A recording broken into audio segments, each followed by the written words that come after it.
to another episode of the world's greatest news and reviews. I am Captain Mao. And I'm your boy T. Crawler. Well, I'm Weapon 2, and to quote my favorite little green Jedi, do or do not, there is no try. Nice. That was a Yoda rhyme, son. Yes. And dear It was. YouTube viewers, your eyes do not deceive you. For again, we have a special guest star. Who the hell are you? My name is OG Dresden, and you should be concerned with the fact that I know about more than Star Wars than you do. H. Dresden, I feel like we just saw you. Really? It feels like it's been going on the whole time to me.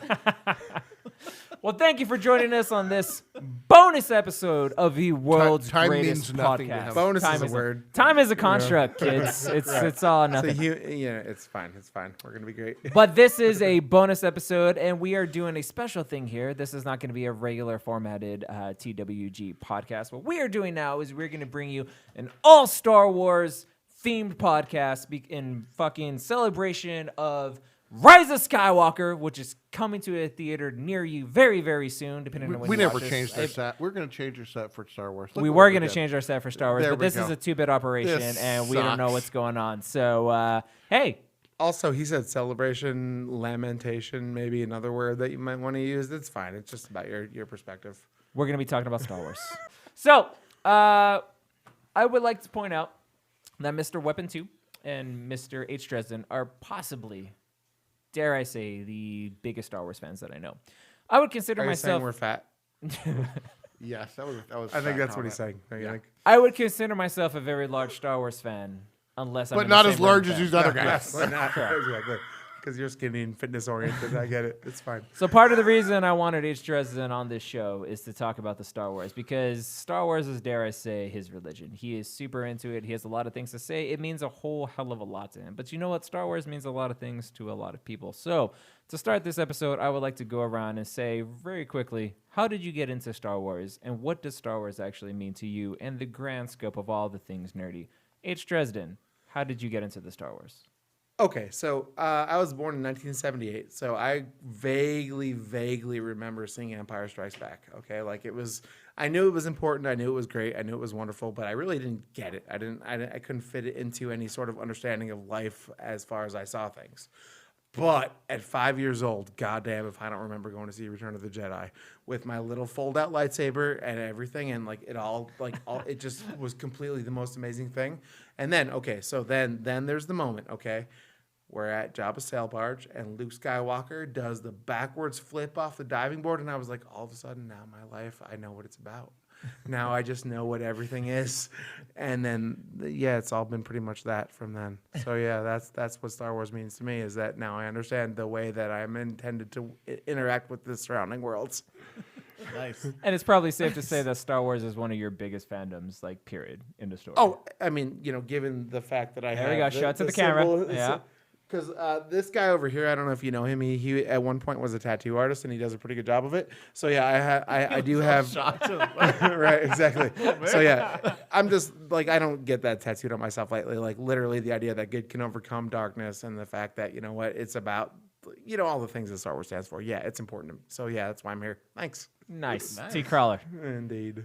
You know what? Honestly, when I first started watching Star Wars, I think it was just it was something my dad had put on for me.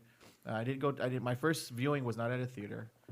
It was, I think my dad noticed I was out with a bunch of friends, and then it was around the time Return of the Jedi has come out, and some of my friends they already had the Ewok Village, and we were playing with the Star Wars figures, and I came home all excited, whatever, and he sat me down, and he showed me like New Hope and Empire Strikes Back, and so it kind of went from there, and I just thought always was a big fan of the lightsabers, and it's just again with the dark side and the light, and it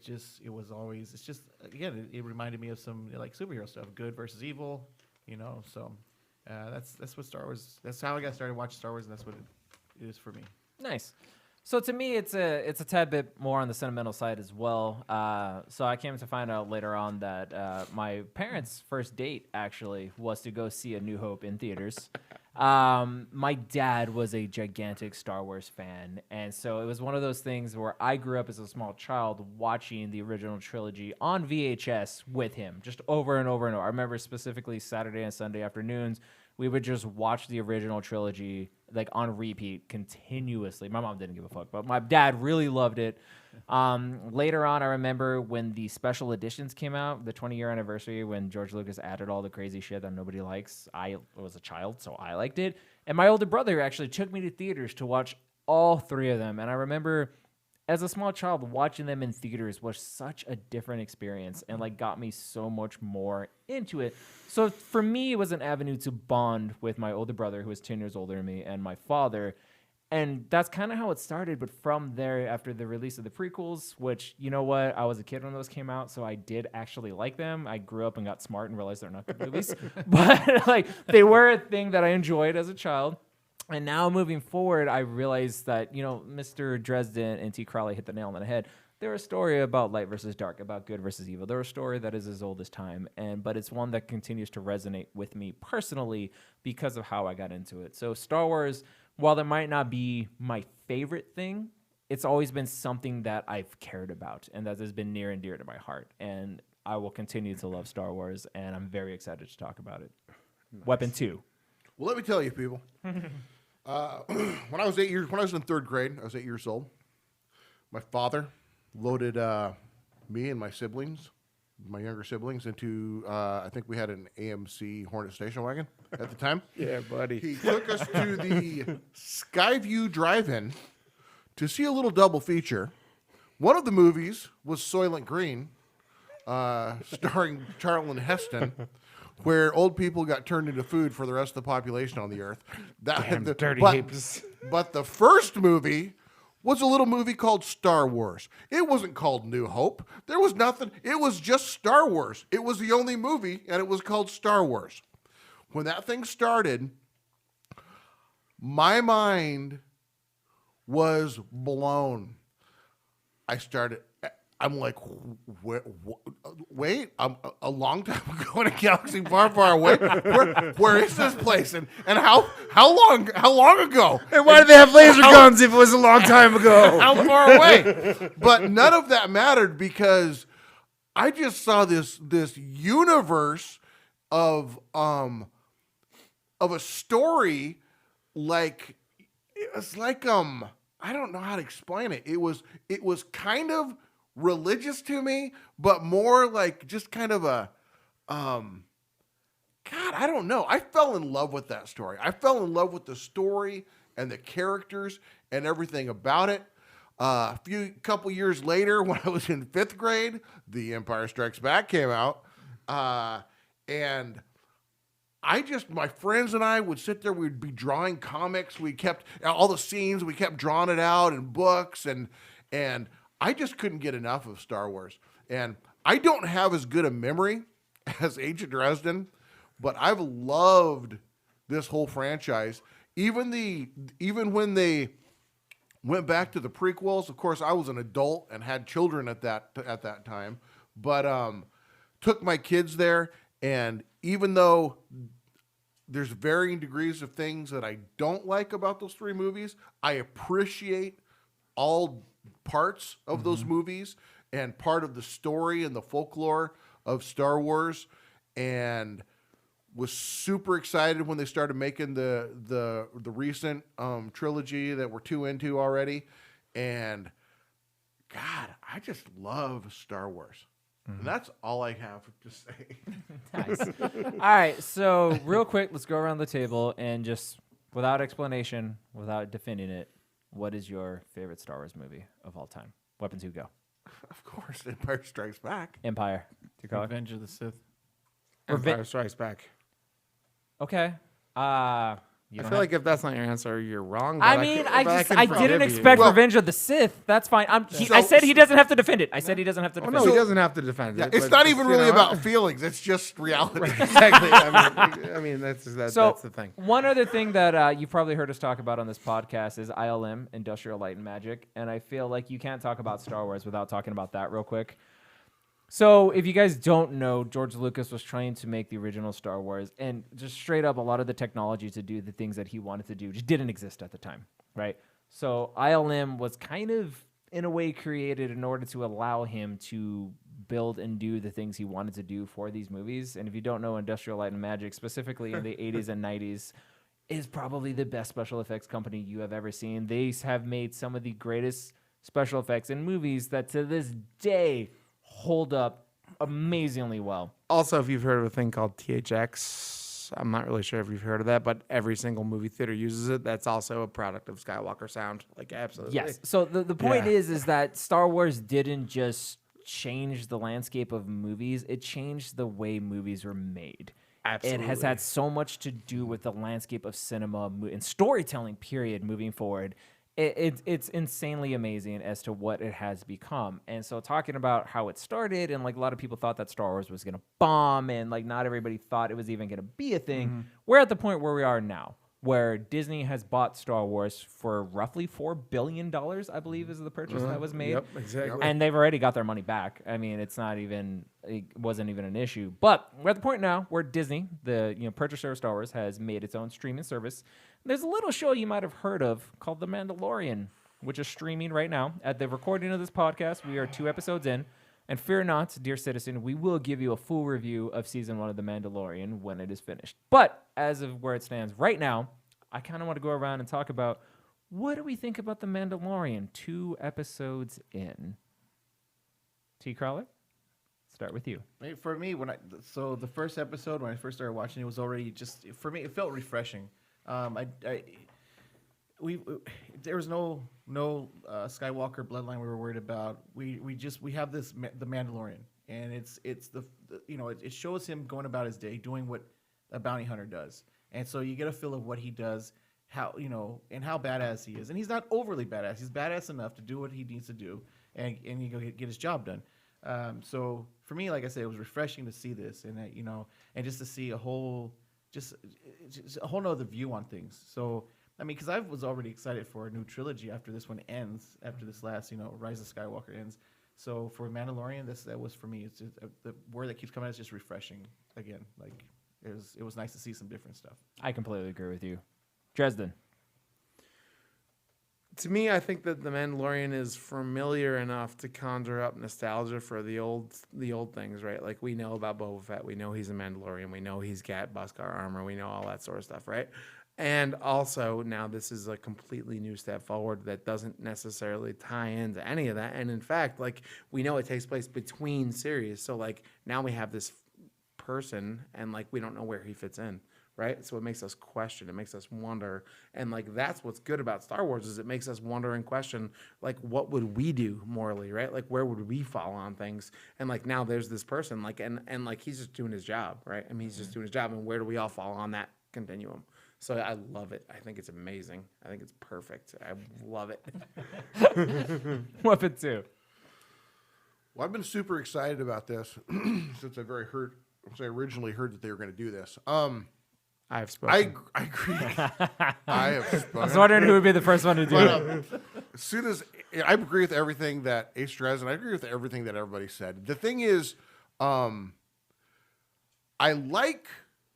the problem with fandoms, especially fandoms like Star Wars. Fandom service is disgusting. I'm with because you. people get so tied to these characters, which I understand. They get so territorial about them, which I kind of understand. But they get to the point where if the product doesn't go exactly the way they feel like it should, especially if it's characters that they feel strongly about, they can't break free of that. They can't enjoy it.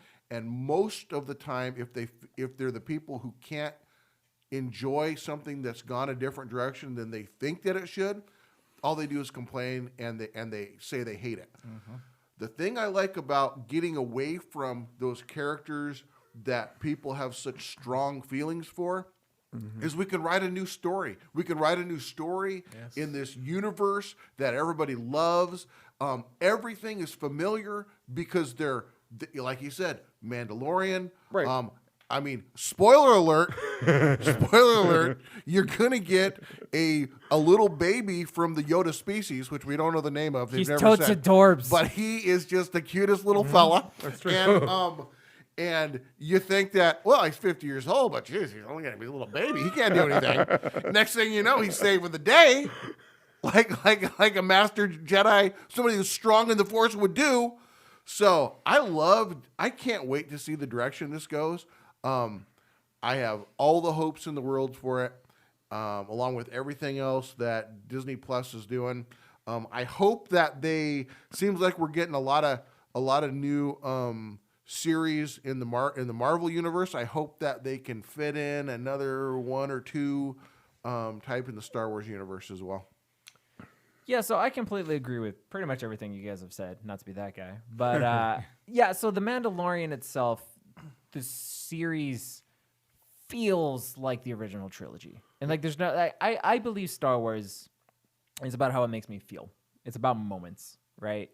Mm-hmm. And so this show feels like the original trilogy. Like the planets he's visiting, they feel dirty, they feel dank, they feel like not the cleanest thing ever. That was kind of my problem with the prequel trilogies. Everything was too neat. Sanitized. Yes, exactly. And this doesn't feel that way at all. It feels like it fits right in line with that. And you're right, like the armor that he's wearing, everything that he's doing, it feels familiar. But they're doing a brilliant thing in that it's a different character. We don't know anything about him. It takes place in between trilogies, like you said. So they have an open door to do whatever they want with it. Clearly, the budget is pretty good for a web series because so far, except for a moment here or there, the visuals have all looked very, very good. Amazing. He conveyed the actor who I can't remember his name. I'll put it right here. He is the same. He was Prince Oberyn Martell of Dorne in Game of Thrones, and he conveys so much with just the way he delivers his lines and his body language and all that. Like T. Carler said, he's a badass without being like overtly badass. Like he's not gonna just destroy everybody all the time. He actually has to struggle a few times in the series. And so far, both episodes have been rather slow. Actually, like it's kind of just a few days in his life. Development. It is. It's very good, but it's at the point where like. It starts kind of slow, but like every episode ends, and I'm like, oh shit, it's over? Damn it. Like I want to know what's going to continue to happen. And I feel like this is a series that's going to be a slow build, and it's going to just crescendo in a brilliant way. I actually have, I don't know. But I like everything that's happening. That's the thing. I'm enjoying the whole episode. If this are the slow moments, I hate to do it, but my expectations are getting high. I'm expecting really cool shit to happen. And maybe that's not fair, but what they're doing so far, I am absolutely loving. To be fair. Think about this. Think about the opening moments of Iron Man as compared to the final moments of Avengers, the first movie, right? Mm-hmm. Like it was build up. It was development. It was all, and that's why it had the punch it had, is because they built it up. Yes. Exactly. And I feel like they're doing that here. And I also want to point out that you guys are right also in the points that you made that for so long, Star Wars has been, kind of constrained to the bloodline of Skywalker and to the story of a Jedi or a Sith or this or that. This universe is so freaking huge, though. Like, the video games and the books have really expanded on this. Like, there are stories that you could tell, and there are characters you can hang out with that have nothing to do with that are every bit as interesting. And I'm on board. I want Disney Plus to make more Star Wars series, especially if this is good. I want them to make more Star Wars series that don't have to tie in to the movies, that just can exist in this universe. And I am beyond excited to see where this goes. They will. I know. Yeah, and I'm hoping they will. Again, they're going to do what we spend money on. That's what they're going to do. True. Very true. So exactly. So we'll spend money on it. It'll be good. Take my galactic credits. Just so exactly. I have Mon Calamari credits and they're squishy, but you can have 3 or 4 of them. I promise. So a little different from what you guys like. I like everything that's happened, but what you were saying about the fandom and how everybody was expecting certain characters and all this stuff, and they get attached to things. So when they introduced the Baby Yoda, a part of me wanted him not to be Force sensitive, just to throw everybody off. Okay. Because everybody, as soon as they saw him, they thought, okay, his Yoda we all is assumed. right. It's like he's gonna be strong in the Force, and then I was like, please don't. And then when he did, I was like, fuck, that's awesome. Like because he needed to be because the Mandalorian was getting his ass whipped. Well, because they said that he tries to heal him like 4 times. He's like, get back in your pod. It's pretty. I mean, it was cute. They it was like, it's like no, they set that up Right. so well. Yeah, so that it this- worked. Well, it's Like John I s- Favreau. I mean, he can fucking write. I mean, Right. let's just face it. Right, He right. can write, right? I mean, like he can write. So, reading, he did say that this is 5 years after Return of the Jedi. I read that. Uh-huh. I went back and read it again just to make sure. It's like 5 years after Return of the Jedi. Yep. Empire's done. It was. I mean, like you said, there's familiar things, which is awesome. You see stormtroopers, but they're not part of the Empire. They're like private security details. Like Right, people right. have hired them for security. Right, they're all dirty. Right. Their armor's Right, beat gritty up and and different and- colors. And, I have a there's super good remnants thing of to the say about Empire. It's this, in too. shambles. What's that? So so they do this super big comparison with the Fall of Rome in this book, in the movie rather. And so like if you look at the villa that he goes in to get the fucking baby Yoda out It of, does, it like looks- it looks like a first century AD Roman villa. Yeah. Like it's like and like even that scene where he goes in and talks to the dude that's like the imperial guy with the necklace around his neck, that's what it would have been like. He's got like 20 centurions that stayed loyal to him, but like Rome's gone. Rome's over with, and he's just trying to cut out his own world, like with the Celts and the Picts and all those, right? Right. Like exactly. So that's what's going on. Like, Caledonia. it is the fall of civilization, and everyone is just trying to scratch their own shit out. And that droid's hilarious in there. For the little part, for the part he's in there, it's IG-11, you mean? perfect. I love it. Yeah. Yeah. Oh, Yeah. IG-88. I mean, like assassin droids are a thing in the Yeah. Star Wars universe for years back. But like, Right. yeah, to see how competent it is and yet how naive, it's just fucking amazing, right? Seriously. And then It's like, of course, I will get the already reputation right credits up- for this.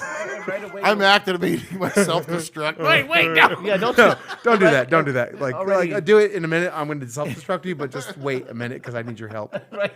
And Sorry. then already in the second episode, you already see the struggle, like we've always said from the beginning, between light and dark. Like you're already good and evil. Like the bounty he was going after was taken, dead or alive, and the droid wanted to kill it right away. He made a Right. decision right there, like we're not doing that. and I like the exploration that this might be a big gray area because I Yeah. feel like the other movies don't really touch on that, and this might be a good avenue to introduce that to people. Exactly, because if you have the Force, you have to make a choice, dark or light. But if you don't, then you can just be who you are, right? Well, I mean, right. it's- And because the Mandalorians are ambivalent. They had strong ties with the Sith throughout history. So they've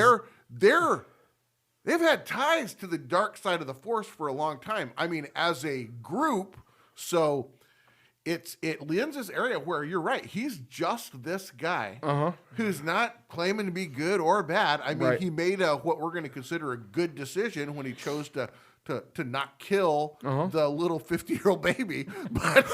But yeah, I'm just loving it. Well, the thing is, this is a morally relativistic universe now. There's no good and bad. I mean, like the first thing he does when he sees his ship getting taken apart is he starts vaporizing Jawas. yeah. Like Yeah. seriously, he's like, "Pff, okay, you're done, pff, you're done, pff, you're done. Like seriously, no negotiation. Like I'm gonna vaporize all of you if I Which can. is a then he throwback has to Empire Strikes Right, Back, exactly, right? right, Yeah, exactly. Yeah, Like- when Darth Vader tells him, tells Boba Fett, hey, no don't vaporize disintegrations. anybody. Yeah, no Exactly. Yeah, disintegrations. exactly. Like seriously, this is the world that he lives in. I mean, it's just it's morally loose. You just Right. do what you need to do. So how does this pertain to the Star Wars universe? And like being a history buff, Mr. Dresden, you could probably throw some insight in here. When an empire falls, whether or not it was good or bad, how does that affect everybody living in this world? So whenever there's a power vacuum that happens, like the worst people gain power. That's what happens, right? The people that are the most ambitious, and the less restrained by values and all that sort of stuff are the ones that become powerful. Like the dude that is hiring the Mandalorian in this situation. He's obviously trying to get this little Force-sensitive Yoda creature to like either like start up the Empire again as a Force-sensitive guy. Like if you read the extended universe books. Like there's this guy named George Kaboeth that they hire after the Emperor is dead, and they try to get him to like do the same thing the Emperor did, which is like coordinate. Like, the reason the Empire was so successful is because the Emperor was like conducting all of the battle efforts using the Force, right? So Well, they Can I ask one question? Wasn't it that guy that wanted him dead? Because the mission was kill the guy. well, right, either bring him to us and we're going to use him, or eliminate him because if we can't control him, we don't want anybody to else. have him. Right. Yeah, Exactly. It just seemed like everybody was out to kill him. Well, right, and the thing is, but like, firstly, like bring him to us, and we're going Right, to give you an okay. unlimited amount of Beskar steel, basically, or kill him, and we'll give you less, right? So, like, we want to run shit, and he will help us run shit because the Force can manipulate things over broad spectrums of shit. So that's what's going on here. I mean, like, literally, this is. Like, he even says, he's like, isn't it super comforting to bring order back after a period of chaos like this. Like he wants to bring back the Empire, and like that's what he wants this little Yoda for. So the reason I asked this question is because one of the criticisms that we'll get into probably later about The Force Awakens is like, oh, hey, it's the same movie. Oh, hey, the Empire was destroyed, and that was the big thing, and now the First Order's around, and it's the same exact thing. But historically, wouldn't it lend it to be kind of factual that another evil regime with similar freaking objectives would just take that over happens again? over and over again. Right, I mean, that's you just get the thing you that get happens, an right? opportunistic sect or tribe or anything else to just come in there and go, oh, swoop in. Yeah, I think I can fill this thing, and we want to be in charge anyway. Of course. I mean, we've had wars against fascism like 2 or 3 times now, and they still keep popping back up. You know, the ideas of our grandparents and parents are still dangerous. That's, I think, the story that the new movies are trying to tell. And Right, I just don't think they do it very well. But that's what they're going for, though. That's exactly Right. what they're going for. Exactly. That these ideas are still dangerous, and if you pick them up, they're going to hurt you. So I feel as though we're all fans of The Mandalorian. Yep. Safe statement to say, right? Let's just downplays a little bit, and we're The all best excited. addition to Star Wars since Return of the Jedi. I would say that actively, and I'll fight you if you disagree with me. Bring it. Seriously. That's why you're on this podcast, sir. Call me up. All right, set it up. All right. Set it up! Set it up, bro. Okay. So we're all fans of The Mandalorian. So this leads into this next topic of discussion is that, so for the longest time, Star Wars was the trilogy, right? It was the original trilogy. We're talking A New Hope, we're talking Empire, and we're talking Jedi, right? Sorry, you old school guy. It's not called A New Hope. It's Star Wars. It's fucking Star Wars, right? No, that's a New Hope. I'm cool with it. Okay. I can adapt.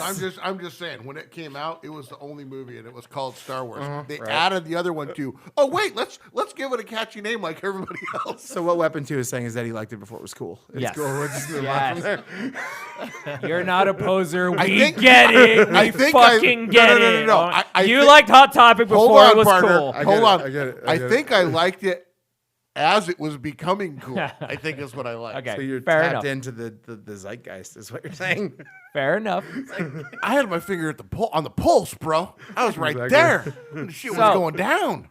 Then Star Wars took a bit of a hiatus, and it came back with the prequel trilogy, which are movies. And then after that, it took a bit of a hiatus again. And then after the Disney purchase, we have this new universe of Star Wars with the new trilogy that is going to wrap up at the end of this year, and then other movies that are taking place in between. And so my question to you guys, there's a lot of criticisms going around that the Disney Star Wars, starting with The Force Awakens, are not living up to expectations. There's a lot of criticism of The Force Awakens just being the same movie that A New Hope was.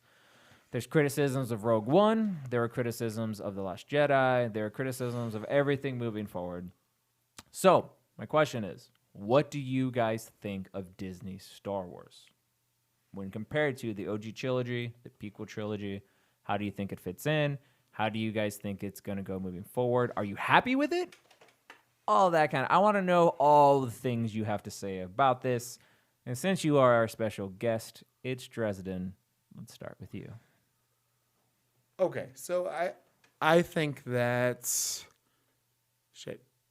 I got to think about it for a minute. Another question. you Want me to want go me to elsewhere? start? I'll go elsewhere. I'll go elsewhere. I'll start. Weapon 2. Let Weapon 2 go Weapon first. 2 go. Let Weapon go. Yeah. Here, I've had to do a lot of thinking about this, and to me the biggest things that frustrate me are, so when this thing starts, we have this new order. We have with Supreme Leader Snoke's, and we're like, where did these guys come from? How did they get here? What's the backstory between this? I mean, and when you see the movie, you're like, well, I hope in the next movie they're going to explain some of this so I know the information, and it doesn't. And so for me, the frustration was it felt like they were just rushing full speed into this new story setup, and I don't need 3 movies of prequel to explain the background, but I'd like a little bit. I mean, enough for me to get some investment and understand what's going on and see some behind the scenes stuff. The other things that are a little strange to me is Luke Skywalker had plenty of failures and struggles, and he worked hard, and he trained, had a lot of training. It seemed like Rey just jumped straight into being this super force powered. She knows she's expert with a lightsaber. It doesn't feel like she had the challenges and the struggles and the stuff that would build into, I guess the same type of a situation. And so for me, it was kind of some of that stuff that frustrated me. Of course, The Last Jedi kind of threw everything in a weird direction where it didn't feel like I was going to get some satisfaction in some of the things that I was hoping for, and I have even higher hopes now for The Rise of Skywalker. So that's kind of what I have to say about those. So, okay, I want to jump in real quick before I throw it to the two people here. I feel like I agree with you on a lot of those points, but I feel like it was established very early on that both Rey and Kylo Ren were uber powerful Force users. I feel like you can make a solid argument that their power just naturally, they are naturally talented and gifted beyond anything that I would say Luke has personally ever seen. Yes. He makes it a point to say that the power that Rey is wielding naturally scares the shit out of him. And the argument can be made that Kylo Ren had the exact same level of power. That's why he was like, I need to fucking kill him, because if he goes bad, it's going to be bad for everybody. So I feel like, and this was a big argument that came out when The Force Awakens came out, that Rey was a Mary Sue, this and that. I was like, no, I just think she was one of the most powerful Force users we've ever seen, period, in a story. Same with Kylo Ren. You could say that his skills with a lightsaber aren't as strong as they should be, but I would argue he's a more powerful And Force why user are than we've ever hers so seen. strong? That's the thing. Even if she was powerful in the Force, how does she know how to wield a laser sword? Okay, but if you watch that She fight, fought a lot of people with sticks, and like when you can fight somebody with a stick, you can fight somebody with a stick, whether it's a laser or not. and also There's she that. was not in So- the first fight. She was not that good at all. Okay. He was overly arrogant. Kylo was overly arrogant and kind of toying with her, and all. He could have finished her very quickly to start that fight. But you're right, like her skills developed very quickly. But I feel like you can make an argument that the Force is guiding her. Sure. And she does. She has skills. She knows how to fight. She could defend Yeah. herself. T. Crawler. Go ahead. No, you said the Force was guiding her, and I was thinking, take for instance how Anakin was he was so good with pod racing or with flying. Yeah, he just yeah. had that natural instinct. The Force was Right. guiding him. I think the same thing. A couple things. When you fight with a stick, like you just said, She right? knows how to defend herself. And on top of that, with the Force guiding you, you're going to be doing That things much that better. you don't even Faster know and you're You're doing. going to be Anticipating, reacting. right? You're Exactly, all that yeah, kind exactly, of yeah. stuff. So Can I I talk- buy that. Go ahead. Can I talk about one of my You can biggest? talk about what this is your I- show. I You can wanna- talk about whatever listen. you want, sir. I want to talk about one of my biggest pet peeves in the prequels. Okay. And this is where, to me, I went, what in the world is going on? We started with this Star Wars story. I mean, in New Hope and all the original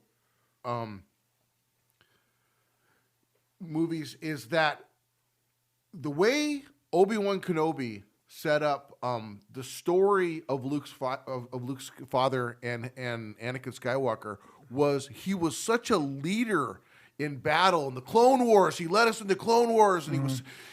They make you believe that this guy was this awesome leader of troops and people, and he was a hero. Yeah. And it's like they built this kind of thing in your head about, holy cow, this guy was, and he turns into Darth Vader, which makes it even more kind of hard. And the drama in there is that, holy cow, he was this great leader, and he turned to the dark side, and what a loss for everybody involved. And then when we see the prequel, he's like He this didn't live up to whiny, that. he's like this whiny, Nope, you're right. emotional You're right. child. And I think that it would have led so much strength to this story and such a great thing if they would have built him up to be this guy who's charging into battle. Yep. He's doing everything Yep. right for the right reasons. He's had this, I guess, what you want to call a reputation built over time about where he's this great leader, because that's when the fall to the dark side Yep. for me would be so much more significant. You're expecting Alexander the Great, and you get Nero. Yeah. That's what's happening. Exactly. Yeah. Never meet your heroes, sir. I have Right? They have preached feet of this clay. for They a have feet of long clay. time Exactly. that we did not need to know Vader's origin story, because what we were given in the original trilogy, what our imagination leads us to believe, is so much better than anything you could actually tell But us. here's the thing. I wanted an origin story. I wanted a different origin story. No, correct. I wanted it. No, H. Dresden and I have talked about this in length. Hey, how would we do the prequel trilogy better? And I dare say our version was a lot better than what we got. But okay, so before we get on to more to the prequels, let's finish talking about the new series real quick. I just want to point out that this is an issue. You talked about. I like The Force Awakens, right? And they did set up. Likewise. Yes, it was very It good. was on my list. Remember That was Again, from Lawrence from last fucking month or whatever Kasdan. month we did that. Lawrence fucking Kasdan. That was exactly the movie we needed to bring us back into Star Wars. Exactly. And then they decided they were just going to just jerk off all over that. And so take that's a the left problem. So turn. here's the thing. What they Exactly. should have Yeah. done is, I get it. You're going to do a numbered trilogy, and then you're going to do random movies, spin-offs, whatever you're going to do in between. Cool. So for episodes, 7, 8, 9, you should have had a single director and writing team. Because J.J. Abrams set up a whole... He had a movie that was great. It set up a whole lot of questions and expectations. And then Rian Johnson comes in and got fired. Yeah, because his vision isn't the same as JJ's, and so the questions that he wanted, the answers to these certain questions, the questions he wanted to set up were not the same, and so the reason there's such a Exactly. disconnect between these two movies is because you have two different visions of two different creative people. Now, I'm not saying if you gave Rian Johnson his own trilogy, it wouldn't be dope, It would be, probably. and if you gave JJ his own trilogy, it would be dope. But this why it's such a disconnect. Exactly. And I feel like it's the same criticism that most of us have of the DC universe, right? Exactly. You need to have an overarching, you need to be Joss Whedon, and you need to realize that, yes, these individual stories are important, but they need to tell an overarching story, Correct. right? And you need to know what that is before you start, because Exactly. you can't switch it You midstream. can't because fucking wing it. because people are smart enough to understand what you're doing. Because right? there were cool things in The Last Jedi. There was Yes. a lot of cool There was a lot of things cool in that things. movie. Correct. Absolutely. It just left so much Right. unexplained. And the answers that it gave to some of the questions in The Force Awakens, it was just like, oh, I don't care. It's clearly like, I don't care about that. That's not my thing. This is my thing. And you're just like, well, I feel disappointed because that is not at all what I felt that should be. And I want to say now the thing that I came here to say, literally the reason I'm at this podcast, is the reason that these movies resonate for people is because they use archetypes as determined by Joseph Campbell, who wrote The Hero with a Thousand Faces. Okay, have you guys ever looked at that book? Because if you haven't, you should. Okay, and what it basically does is it looks at Western civilization as regards myth and legend and psychoanalysis and all these things, and it points out the fact that we have these archetypal characters, like the farm boy character who starts out not knowing anything and then he learns more and then he ends up in a situation, whatever. And that's why these movies resonate for all of us, because that's what it's about. It's about our own mythology. And the fact is the movies that came after that moved away from that. And even Joseph Campbell even said, he's like, George Lucas was my best student ever because he made it popular. He understands that this is what's going on. That's why it makes sense. And the later movies just don't do that. They just don't do that. No, they rely on nostalgia a lot, and they're trying to set up and do their own thing, which is fine. But again, I don't care what your thing is that you're trying to do, but just do it then. Do it and do it well. Yes. And do it well, exactly, right? Know what it makes to do it successfully and do that. Which is why, I'm so happy that The Last Jedi is JJ again. But I'm pretty I'm sure this is going to be a great movie. But this is going to feel like a sequel to Force Awakens. It is. And Yep. and Last Jedi is just going to feel like a movie that shouldn't have been there. Right. And They're it's going going to to try be to retcon it in somehow. and that's Exactly, going to yeah. that's going to annoy the shit out of me. Likewise, again. But it it deserves better than that. Because it should have been just give one dude 3 fucking movies. Have you have faith in him? Have him do 3 freaking movies. And that's the thing. And have faith, if the person is the artist that you think they are, that it's going to make money because people are going to jump on it. Especially if the movie that JJ made $2 billion. Again, I want to say that's not J.J. Abrams' movie, though. That's Lawrence Kasdan's movie. Okay, fine. I'm just saying. But Rian Johnson was the sole writer of Last Jedi. And they fired. Well, exactly. And then we saw how that went. So, yeah, we get it now. We understand. But back to the Vader thing with the prequels and all that. I had no problem with the prequels. I was on board with seeing Vader's origin story and all that. They dropped the ball on that so freaking hard. The thing that sucks with the prequels, everything that you guys say, I totally agree with, and it sucks. I took my kids to see the animated movie, the Clone Wars, right? Oh, so good. And then it continued into a series after that. Now in this, it does show Anakin as a leader. He's General Skywalker, right? Yep. And he starts to get a reputation. So all this stuff that we should have seen in the prequels is in the animated, and then everything, but it's all separate stuff. Like, Right. It doesn't. So it kind of sucks that we They see should it have in conveyed this- that. Full disclosure, I haven't really watched much of the Well, animated movie. And that's They're fine. good. It's on but Disney you, Plus. you shouldn't have to, though. I But will. No, I will. No, but it's canon though, so Yeah. you should watch it. And Right, literally, I I can. would say, despite like beyond the things that have just come out, like the Mandalorian, like that is the most Star Wars that's come out since Return of the Jedi. Right. Is the Clone Wars. I have a Wars personal was problem amazing. with He animated does. things. I can't. Okay. I have trouble watching animated things. There's probably something wrong with me. As, So as a here's- comic so- book artist, you have a problem with animated things. I'm so It's weird. I don't know. I don't know what's wrong. nobody Deal, said it man. makes sense. Okay, but here's another egregious offense that I have with the prequels. So yes, I haven't watched it, but I've heard the Clone Wars is a very, very good series, right? It is. It's But well that done. came out after Revenge of the Sith, correct? True. Okay. Well, in the middle of sort of, yeah. So But release date though. Revenge of the Sith came out first. yeah, I think okay. you're right. Yeah, I think you're So- right. I don't know that to be true, but I think you're right. I feel it's close. Harvey, look it up. So I feel like what the big thing they're trying to sell in Revenge of the Sith is the relationship between Obi-Wan and Anakin. They are trying to sell the fact that they are brothers, that there is a love between them. That is never conveyed Nope. freaking at all in the movies. So when there's this huge moment where he's like, "You're my brother, Anakin. I loved you." None of that comes up. They both come off as whiny bitches. Right. And it's like, I You feel were like I'm just- supposed to care. You were just an acquaintance from work. Oh, I know him. He's a friend from work. I hate you.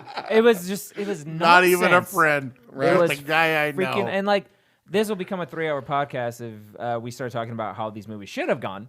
So we're not gonna like get bogged down on that completely. But I feel like the prequels were a hard misstep, and so we all had high hopes for the Disney series. And so so far as a whole, right? We had Force Awakens, right, which I think we all agree is great. Okay. Well, good. Okay, good. Rogue One.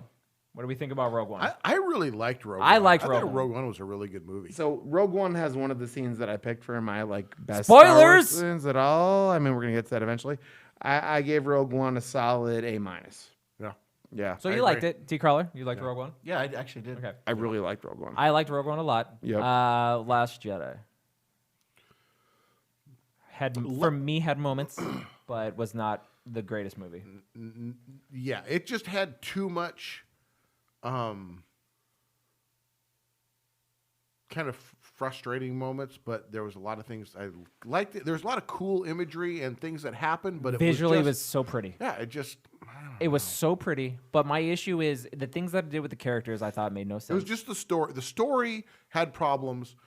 The movie, how it looked and everything like that, I really liked it. But No, I it don't was know. okay. Visually, it might have been Yeah. the prettiest Star Wars movie ever put out there. But the things they did with the characters, the whole every decision they made with Luke to me felt wrong. Which whatever, this isn't my vision. They made Poe the entire movie just come off as an arrogant dick.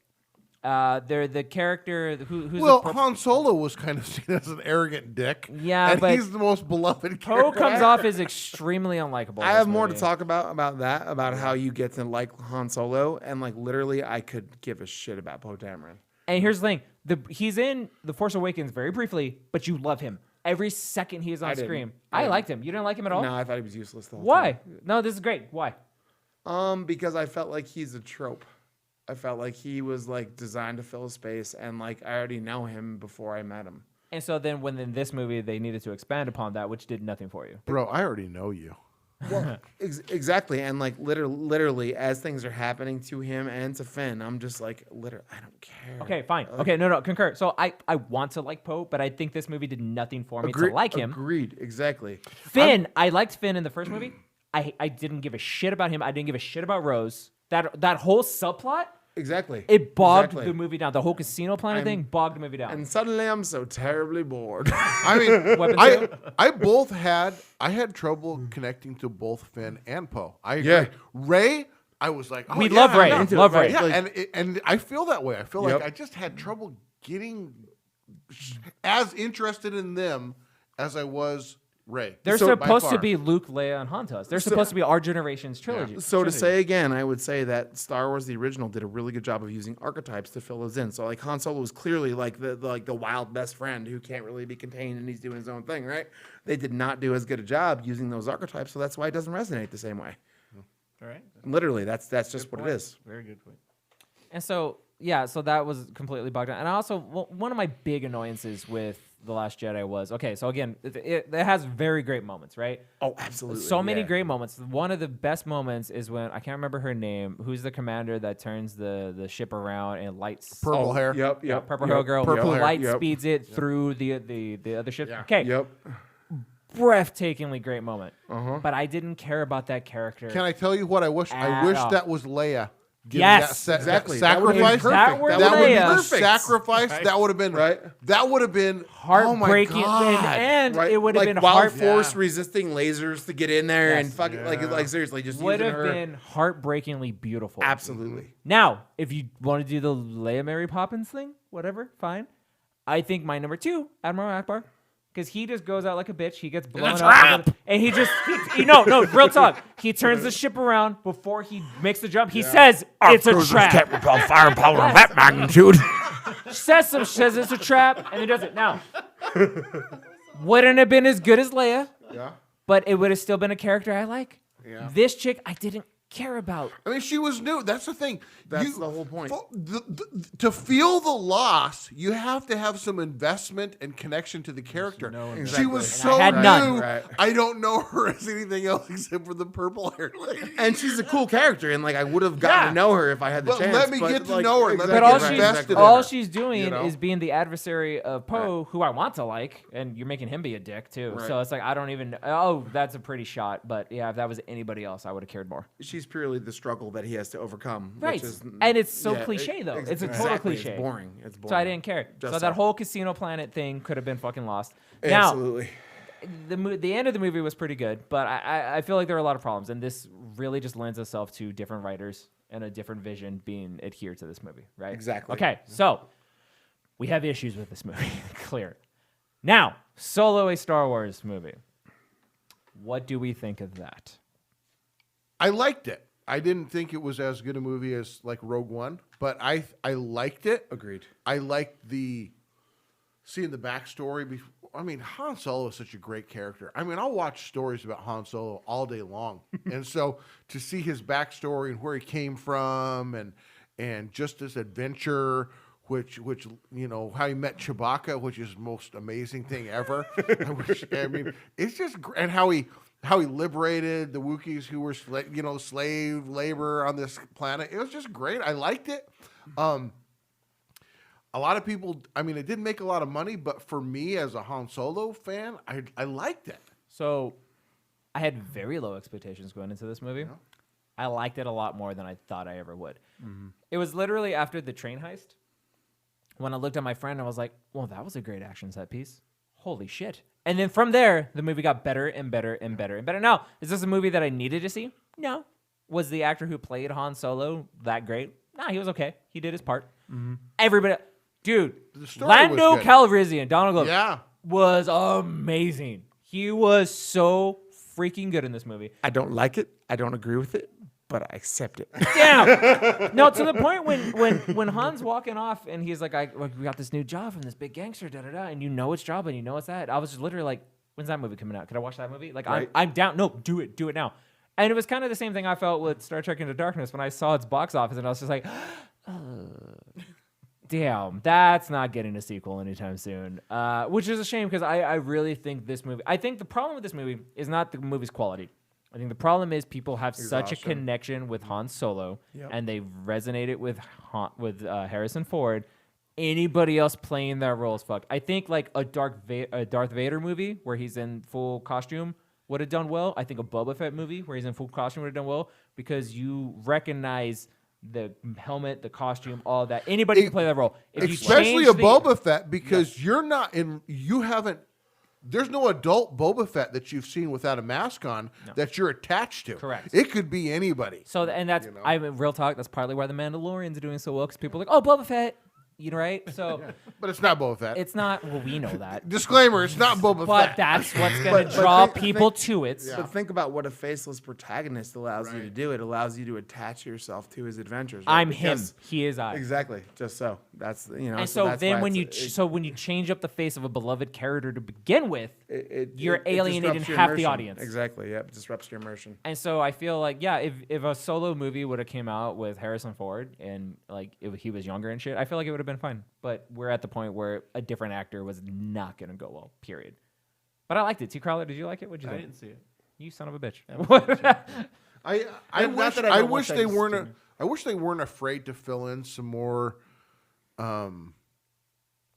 inserted character backgrounds and stuff about characters. But I mean, I know how I feel about it, but I don't know how most people would feel about it, and that's the thing. And the most people that feel about it are the people who fill the seats and pay the money. So, But this is what we were talking about earlier: is that people get so defensive of a thing that they love, and they feel it needs to go a certain way. They're not open to new avenues for it. They're too obsessed with how they feel things should go, instead of having an open mind about. I want to see how the story goes. I may or may not like it, but I want to see it. I want to see it. I want to see the adventure. And then I'll make up my opinion. And I don't know. People just get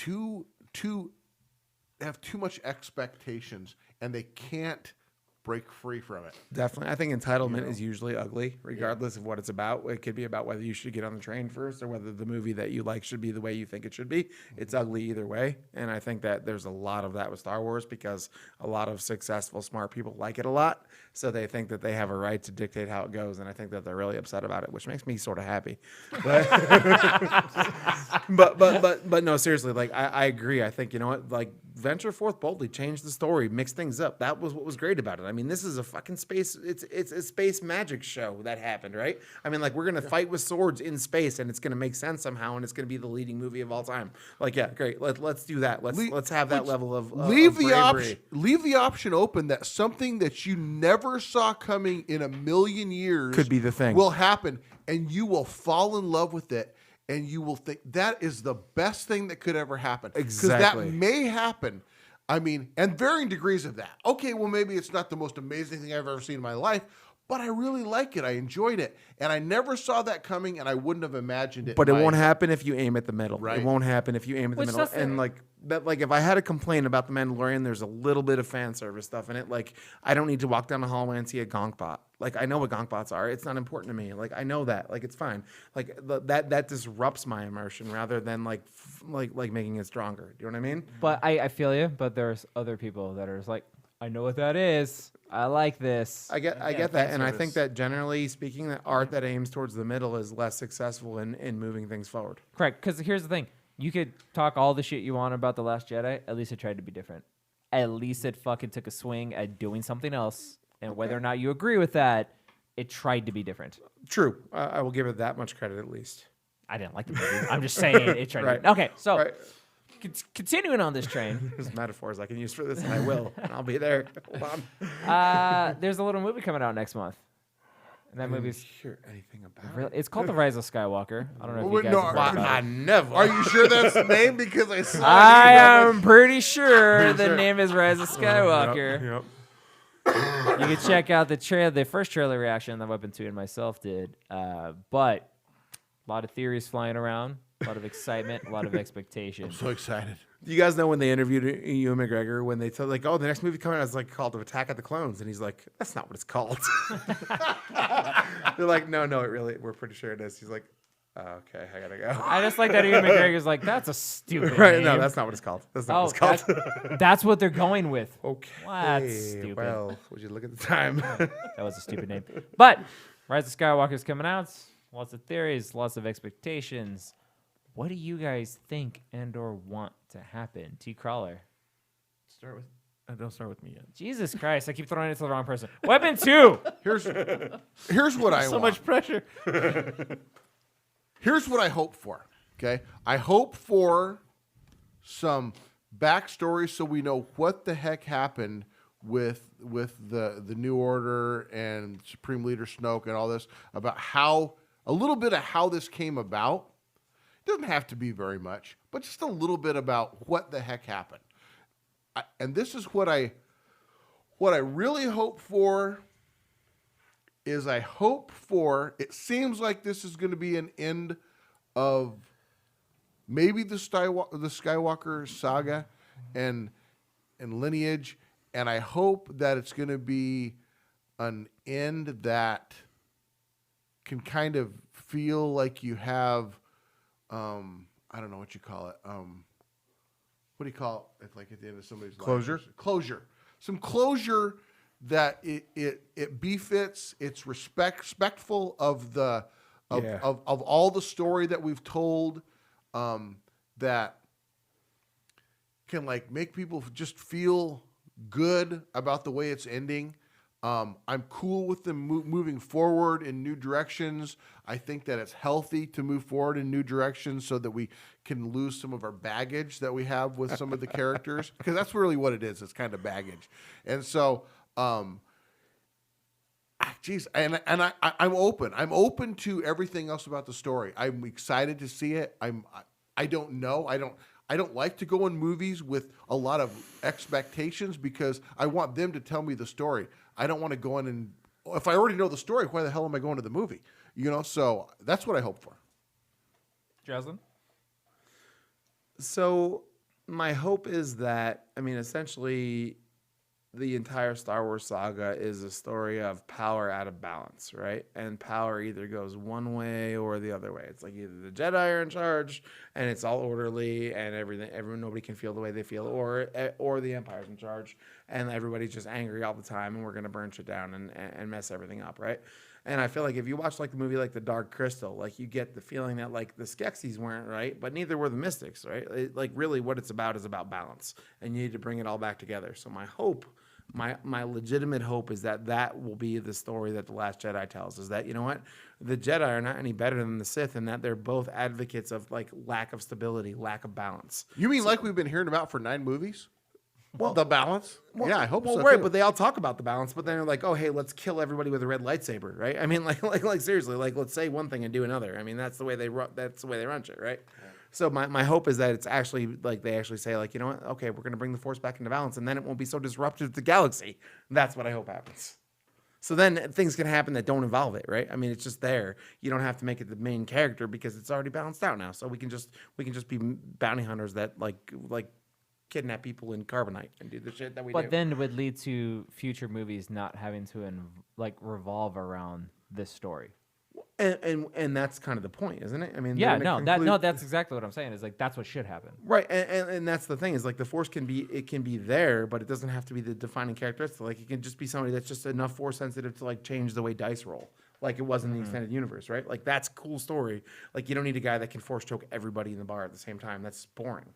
Right. You know, I mean, like you think about it, like any good story is about limitation of power because anybody that's super powerful is boring to read about. So that's what I think this should be about. Superman.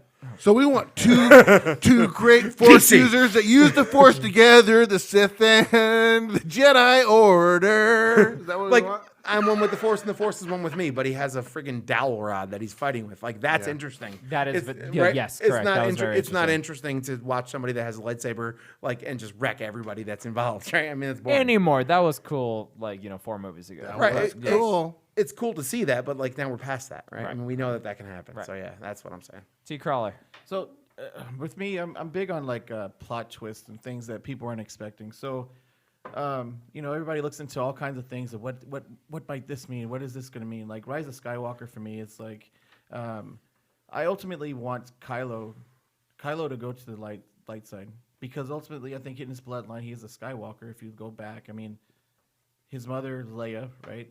Her brother is Luke. I mean, ultimately he's a Skywalker. I think maybe he's going to go to the light side because I think that only because in the other movies, Force Awakens, to me it just seems like he's forcing himself to be dark. He's asking his grandfather for help to be in the dark side. He's killing his father to be evil, to stay in that dark realm. I think his Force, he has a strong Force, Force user.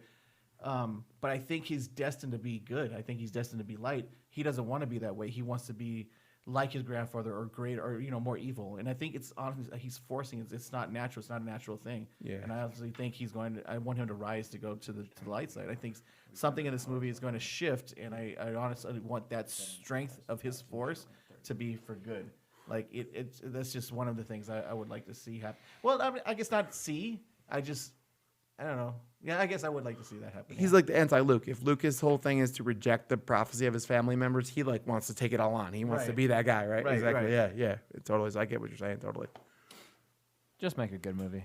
If we're being totally honest, Right? Have I said this before? I have things that I would like to see happen, and I have like theories that I think might happen. But at the end of the day, if this is specifically going to be the last like Star Wars numbered movie that involves the Skywalkers and all that, just be a good movie. Like just make it interesting, make it compelling. Exactly. Just make me give a shit about this movie.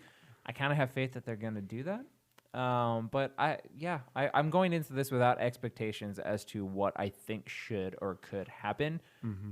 Just be a good movie. That's all I want from this. Especially this is the closing chapter of this version of Star Wars. Exactly. I want to leave the movie satisfied. Just let me go to sleep at night. That's all I want. Yeah, just make me not want to murder all of the people, and that would be good. All right, so let's get into our top 5 Star Wars moments of all time. Weapon 2. All right, this was tough for me. I have a whole bunch here, but I'm going to tell you what. My number 5 in my top 5 is Yoda versus the Empire in Revenge of the Sith. So for me, that was the magnitude of where you saw both of these characters in that at that point in actually in any of the movies, their absolute power, about how powerful they were, and this fight that went on. I mean, when they're in there and they're just wrecking the whole Senate thing, where they're like throwing those little booth or pods or whatever they sit on at each other and flying all over the place. It was super exciting to me, and I think that was kind of a big thing to me to see how powerful they both were. Yeah, that was actually a huge moment that I really liked. All right, my number 5 is Han shoots Vader. Empire Strikes Back, Cloud City. Door opens. Han walks in. Vader sitting at a table. Han doesn't think. Han doesn't freaking move. He doesn't react. He doesn't do anything. He draws his blaster and he shoots at Vader because you know what? Fuck you. Han shot first. Han shot first. He always shoots first. But you know how badass Vader is? He doesn't give a fuck. He just blocks, pulls that freaking blaster right to him. That is one of the most badass scenes that completely describes both characters in a nutshell and shows how completely awesome they are. That is one of the coolest scenes of any Star Wars movie, and that is my number 5.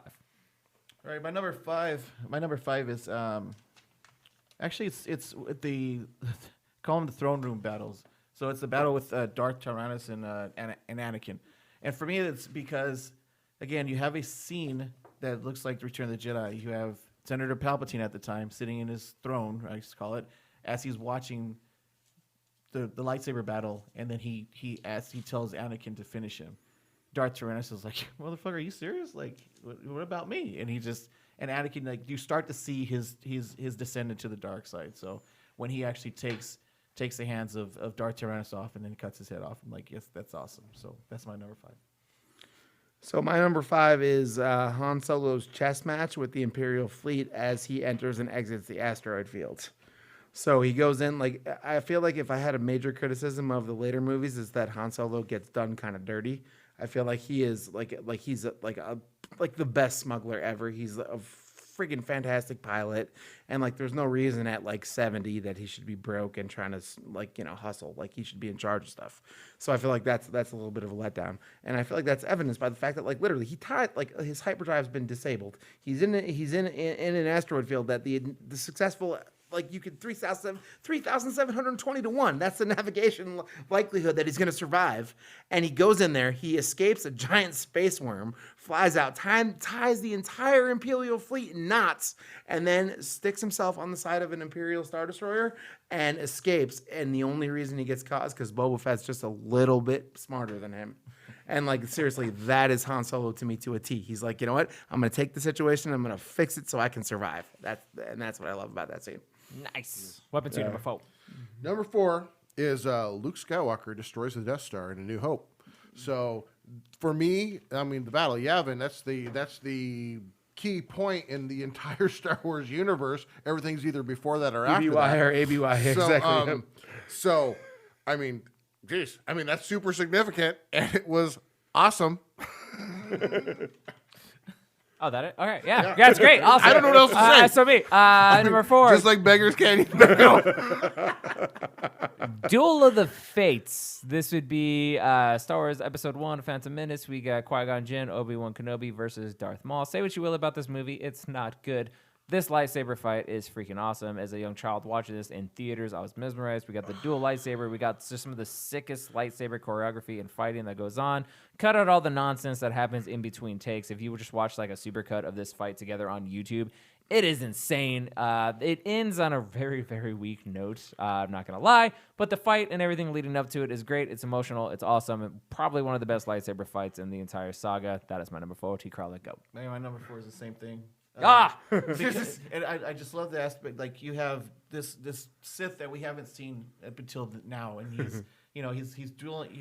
He has this long bow type of lightsaber, which is awesome, and he's fighting two. Yes, it's a Padawan and it's Master, but he's fighting two people at the same time. He's freaking badass, and he's going and going. Then it gets to the part with the shields where he's sitting there just looking as angry and pissed off as always, and then it shows the patience of the teacher, and then the student who's impatient and wants to continue to just go, and how it's the struggle right there. And then, like you said, it ends really weakly. Like especially with, I just thought Darth Maul was a better lightsaber, like a better duel. Was it? he was a better swordsman. than that. Yes, Absolutely, yeah. So yeah, that's my number 4. Okay, so I have actually the next scene that I have to talk about is Rogue One, and it is the final hallway fight scene that basically abuts right up to A New Hope. And so to me, that is the best thing about those movies is like, okay, Vader has a job to do. He knows exactly what he's supposed to be doing, and he's a blunt instrument. Like, I mean, let's face it. Like, I mean, he can barely think he's a robot at this point. But like, tell him to go get that disc, he's gonna go get that disc. And you watch him try to go get that disc, and like literally, he is a force of nature.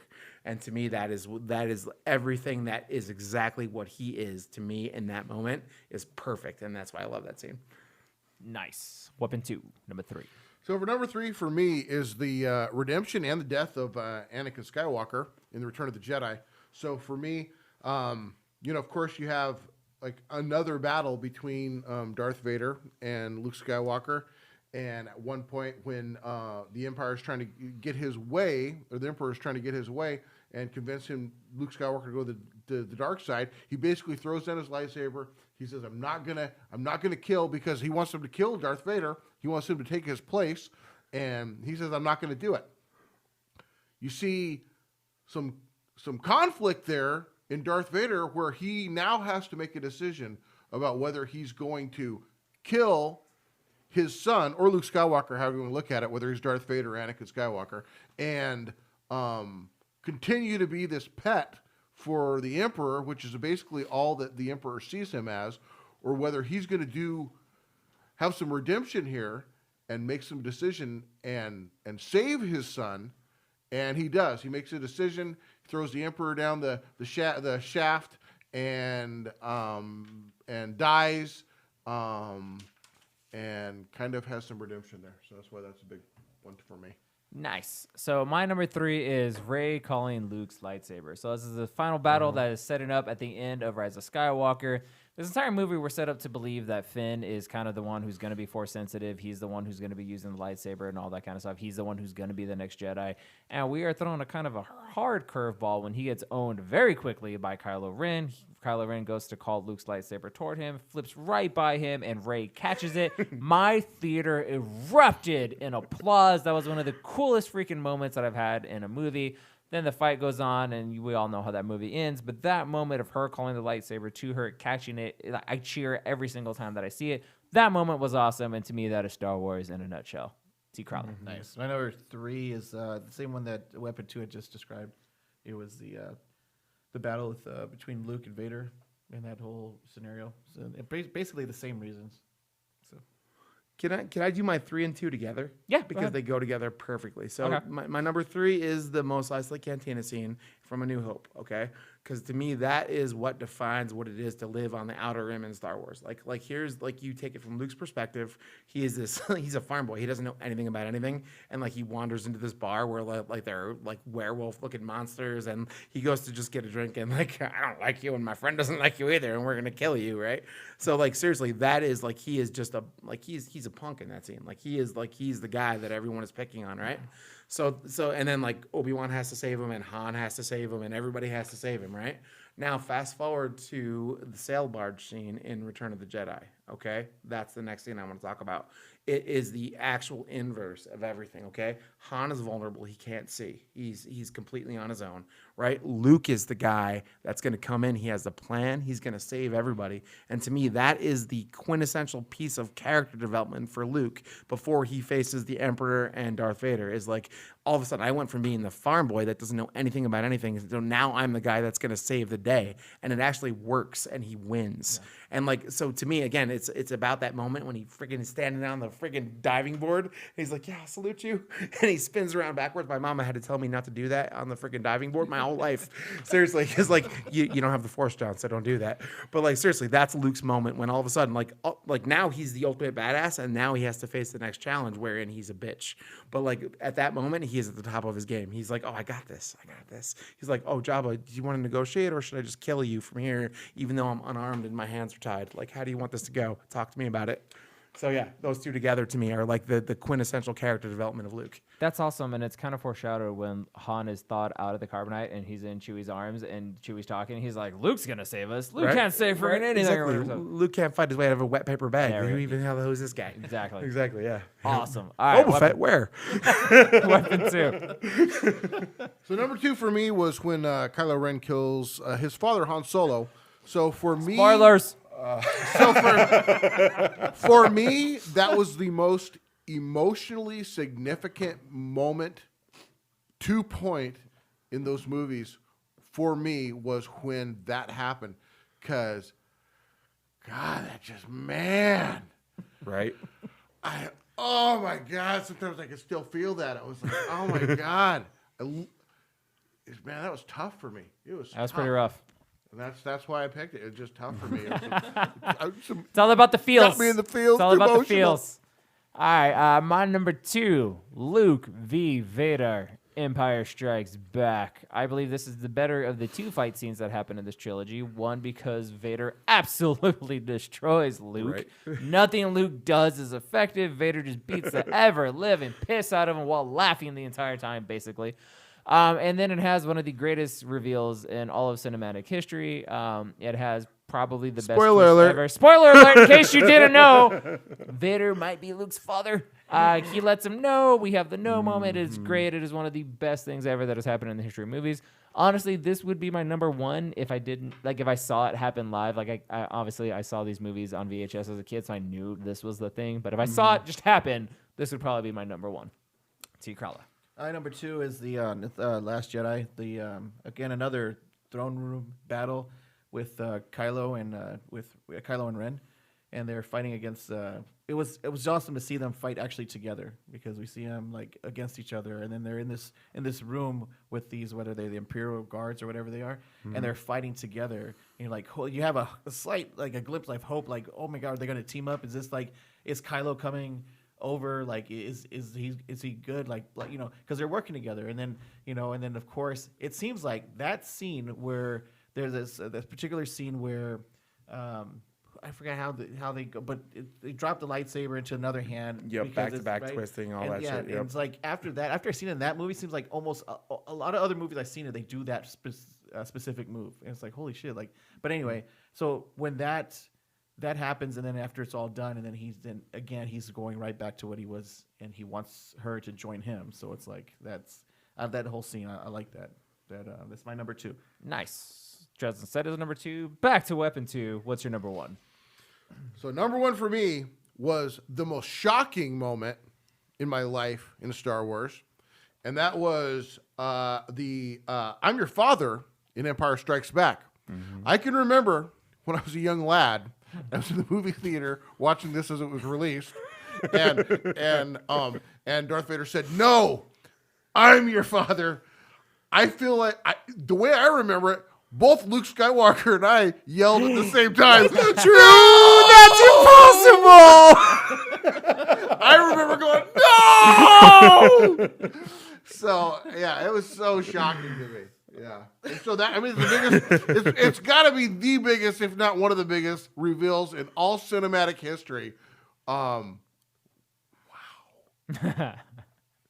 Nice. All right. My number one Star Wars moment of all time is Vader hallway scene, Rogue One. I liked Rogue One. That was a good enough movie. That scene made it one of the best movies I've ever seen. That is maybe the best 60 seconds in cinematic history to me personally. Vader is death marching down that hallway. From the second that lightsaber gets sparked in the dark, the music cues, goosebumps rise. It is fucking brilliant. And that scene changes from, oh my God, open the door, let us out, to Dude, we're all take dead. the disc. Just We're all take, dead. we're Just take the fucking disc. dead. Take Take the- the We disc. are Get the hell out of here. with now. death. We have a floppy disk here. Take it. Exactly. It is pure freaking brilliance. Him marching out of the hallway and murdering everyone. He Everything goes about from the a scene. character to a plot device. He is murder incarnate. Everything about Absolutely. that works 1,000%. Absolutely. I've seen Rogue One about 3 times. I've seen that scene 24 times. It is freaking brilliant. I don't watch A New Hope without watching that first anymore. Yes, that is, like, and seriously. and you're right. It Exactly. ties right in, goes right into Exactly. that movie. Yep. It's brilliant. It's perfect. That is Star Wars. That is Vader incarnate. Exactly. Period. Dot. End of story. T. Crawler. Go.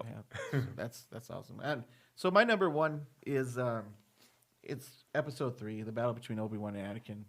Nice. My whole thing is watching Anakin, and we've already mentioned like it would have been better to see, Anakin be a little bit more badass, like he was portrayed, as Obi-Wan portrayed him. Don't try it. I have the high Right. ground. Yeah. So, I mean, What does that mean? but the whole battle, it's like, especially after the Order 66, like after you see him, bow down, kneel down, and he dubbed Darth Vader, and then he goes off and does this stuff, and then he has this battle with Obi-Wan.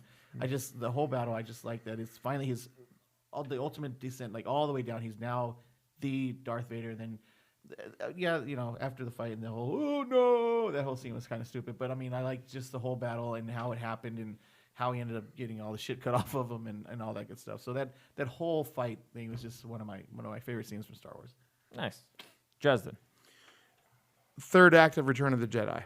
Okay, so we've run into Luke now, and he's the biggest badass we've ever seen him be. He's kicking ass. He's doing all the things he needs to do. He's down on Endor. He shoots down multiple speeder bikes. He's just the biggest badass ever. All of a sudden, he thinks he's so smart. He's going to show up. He's going to go meet Vader, and Vader's going to turn, and everything's going to be great. And then all of a sudden, his naivete is just completely turned on its head, and he's like, wow, I completely didn't understand the situation, and now I do. And the Emperor's like, I'm afraid the shield generator will be quite operational when your friends arrive. And like the perfection of the 3-part fight that's going on. So we have Vader and the Emperor and Luke, and like it's all about the battle for Luke's soul, right? And then that battle dictates the way that the battle on Endor goes, which dictates the way that the battle in space goes, and it's all done perfectly and weaved together. And again, Lawrence fucking Kasdan wrote it, so it makes sense, right? And the reason I love it so much is because to me that's perfect Star Wars, and I would invite you to consider the way that A Phantom Menace does exactly the same triple fight scene, and it's clumsy and it's awful because fucking George Lucas wrote and directed it. So like I'm serious, like that to me is quintessential Star Wars. It's like everyone is doing their best in the moment, and that's why they win, because everyone is just at the top of their game. So that's Star Wars to me. Nice. And then yub nub, motherfucker, at the end. All right. Do you have any honorable mentions or anything else we want to throw out there? I do. Any of these could have been interchangeable with my other ones. Of course, we got Obi-Wan killed by Darth Vader. That's a big scene for me. Of course, and this one could have been at the top of me for the Rogue One Darth Vader attack. The battle for Hoth was a big scene for me. I mean, I was 5 years old, and that just seemed like so cool and such an interesting type of battle. So that thing was, for me, Battle of Hoth was a big deal. The fight between Qui-Gon Jinn and Obi-Wan Kenobi and Darth Maul, of course, as we said before. And Of course, Anakin Skywalker and Obi-Wan and the Revenge of the Sith. So those are some of my honor. Nice. You guys got any? No, I'm good. I don't have any. Well, we're not talking about Mandalorian for honorable mentions, right? No, just So no, movies. I Just got movies.